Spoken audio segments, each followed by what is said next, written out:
Приветствуем вас на канале Раиса Горяченко, дача, сад, огород, цветы. Сегодня я отвечу на вопросы тех, кто волнуется, что у нас в этом году нету видео о баклажанах. Просто у нас очень тут сложный период был, когда росли вместе с баклажанами, перцами бахчевые культуры. Очень хороший урожай. Собрали, убрали полностью сетку и растения. И теперь, наконец-то, полную свободу получают наши баклажаны. Собрали мы уже сахарный мешок большой баклажанов на переработку. Вот сейчас снова будет сбор.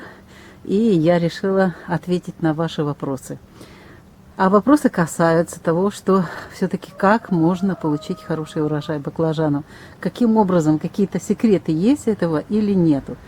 Секреты, я думаю, что даже не секреты, а правила. Я сегодня взяла вот эти правила, себе записала, и о них более подробно сейчас мы поговорим. Итак, правило номер 1 – это схема посадки. Смотрите, схема посадки, у меня один ряд, и от этого ряда даже бахчевые культуры были 1,20 м. Не должно быть гуще. И в ряду 60 сантиметров. Видите, какое расстояние. Выращиваем именно тепличные, высокорослые. Кстати, они тоже выращиваются и в открытом грунте, но нам нравится этот гибрид, это Валентина, уже несколько лет, такие длинные. Кстати, очень сладкие, даже вот если чуть-чуть перестоят, они не горчат. Это очень нам нравится. Урожайный этот гибрид, очень хороший и вкусный. Ну и вот по схеме посадки, это правило номер 1 – дать свободу. Вот смотрите, у них есть везде свобода к солнцу. Даже в том случае, когда было у нас здесь очень много листьев арбузов и дынь, здесь все равно им хватало. Здесь, кстати, южная сторона, поэтому баклажаны здесь получают все, что они хотят в количестве солнца. Итак, схема посадки: 60 сантиметров в ряду и 120 сантиметров между рядами. Правило номер 2 – это температура. В теплице ее проще регулировать, так как летом у нас июнь был очень холодный, и вот эти периоды будут и продолжаться, и мы это знаем, поэтому мы выращиваем свои баклажаны в теплице. Здесь очень удобно их выращивать, и здесь можно регулировать тепло. Поэтому температура для баклажан идеальная от плюс 24 до плюс 30. Для обычных баклажанов вот эти у нас Валентина могут и при высоких температурах расти и опыляться. Ну а обычно где-то 30-32 градуса уже опыление не происходит и не завязываются плоды. Хотя вот я смотрю, что у нас завязывания плодов было мало. Вот эта высокая температура приостановилась, когда было 60 на почве. Но в теплице тоже очень-очень жарко было. Ну, ночью должна температура быть не ниже плюс 15. Вот эту температуру они любят. Нравятся эти баклажаны, что они вот эти перепады температур в теплице, конечно, переносят более-менее спокойно. И мы рано их практически высаживаем. И они спокойно выживают, растут, проходит вегетация нормально и, естественно, плодоносят. Правило номер 3 – это полив. Очень тонкое дело и очень важное правило, потому что температура воды должна почти что соответствовать температуре воздуха. Это очень сложно, но мы летом нагреваем воду и теплую воду отправляем вот сюда под баклажанчики. Температура воды должна соответствовать, если прохладно, плюс 20 градусов, ну а в такие дни плюс 28 летом. Причем полив проводим только под корень. Ни в коем случае мы не поливаем сверху. Вот водичка сюда вниз поливается. Кстати, очень важный момент. Вот 40 сантиметров глубина залегания корней баклажанов. Ну и, естественно, вот такую тоже площадь занимают корни. Поэтому у нас вот это проливается буквально вся земля теплой водичкой, для того, чтобы баклажан все время находился во влажной почве. Но здесь нет стоячей воды. Ни в коем случае не допускаем стояния воды. Вот только полили, очень влажная. 2 дня назад И после этого нужно, естественно, рыхлить почву. И это правило номер 4. Правило номер 4 – это рыхление почвы. Если не будет допуска воздуха к корням, будут задыхаться, и, естественно, будет проблема. Это очень важное правило, и особенно, когда мы поливаем, допустим, вот сейчас будут в ближайшие дни знак Тельца. Поливаем знак Тельца, а после него всегда знак стихии идет воздуха. Это время дыхания корней. И если не вспушить землю, и если стоячая вода, то будут проблемы с корневыми гнилями. Вот это нужно обязательно помнить. Вот эти правила, которые мы сейчас рассмотрели, они очень Следующее правило очень важное – это формировка. Конечно, если вы посадили в открытом грунте обычные сортовые баклажаны типа алмаз, то там ничего формировать и не надо. Там нижние листья сами будут отмирать, и можно их и убирать, а можно и не убирать, потому что урожайность у них, первые плоды завязались, потом жара, и они не дают результата. Вот здесь нужна формировка. Здесь у меня уже упущение, и упущение связано с тем, что вот смотрите, на этом уровне у меня все правильно сделано. Здесь вот были пасынки, и здесь же вот, здесь можно показать продолжение работы с пасынками. Формировка, вот есть, сколько вот он хочет этих стеблей сформировать, 4, 3, вот здесь 3. Вот, сколько получается, вытягивает, а вытягивает, потому что мы будем говорить о следующем правиле и объясним, почему это так происходит. Итак, смотрите, у нас есть плод, дальше формируется, и есть пасынок. И дальше вот эти пасынки просто-напросто или выламываем, или же вырезаем ножницами. Здесь та же самая история. Плодов нету. Я думаю, что сейчас вот мы уже их выпустили на свободу. И вот сейчас будет хорошая как раз завязываемость. Еще успеет, потому что баклажаны успевают, выдерживают вот эти перепады температуры, если не будет, конечно, минуса. Вот смотрите, еще. Вот сейчас еще пасынок, да? Но пасынок бесполезный, нету плода, жарко было. А здесь у нас, смотрите, веточка, и здесь идет формировка цветочков. Если будет тепло, будем надеяться, мы оставляем, но сразу же я убираю вот этот пасынок. Вот он. Мы его убираем и оставляем энергию для цветочков. Но снова же 2 цветочка, какой из них, посмотрим, будет лучше, мы его оставим. Вот здесь тоже от жары уже сам пасынок даже тоже ушел. Вот смотрите, будет, получается, что у нас на этой веточке уже был собранный урожай. Вот она у нас формируется плод. Вот он. И внизу пусто. Здесь уже были собраны, видны. Вот видны, где мы срезали плоды. Вот 2 было плода. Следующий, 3 и, возможно, даже 4 будет получится. То же самое здесь, видите, даже уже плод сорвали, а пасынок растет. Дело в том, что пасынки забирают на себя большую львиную долю питания. Вот здесь тоже, видите, плоды ушли, а пасынок, вот так, мы его вырезаем. Ну и вот эта работа будет проведена сейчас. Вот здесь тоже не надо нам пасынок. Просто вот этот, где уже было, сколько у нас тут, 2 плода огромных было собрано. Вот здесь, видите, был цветочек, сильно высокая температура, и он засох. Просто растение не смогло справиться с этой жарой. Вот здесь есть пасынок. И можно вот этот пасынок оставить. Смотрите, 3 цветочка. Это много.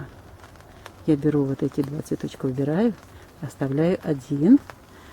А вот здесь, дальше вот до конца у нас тоже есть пасынок. Вот он. Мы его убираем. И здесь у нас клопы черепашки. Вот, смотрите, какая прелесть. Да, мне нужно, во-первых, их подавить. Во-вторых, вообще-то надо уже и обработку скарада провести. Вот, смотрите, подавила. Ну вот, посмотрим, что здесь будет. Если у нас завяжется вот этот плод, мы его оставим. Вот 1 плод. и второй, если будет тепло. Но я думаю, что один плод будет достаточно для того, чтобы дальше вязать на этом стебле. Здесь еще одна ветка, но она пустая, и я ее буду сейчас отрежу. Просто-напросто отрезаем. Слишком большая нагрузка, листья нам сейчас не нужны. И вот таким образом проводится формировка. Буквально всегда мы формируем. Вот.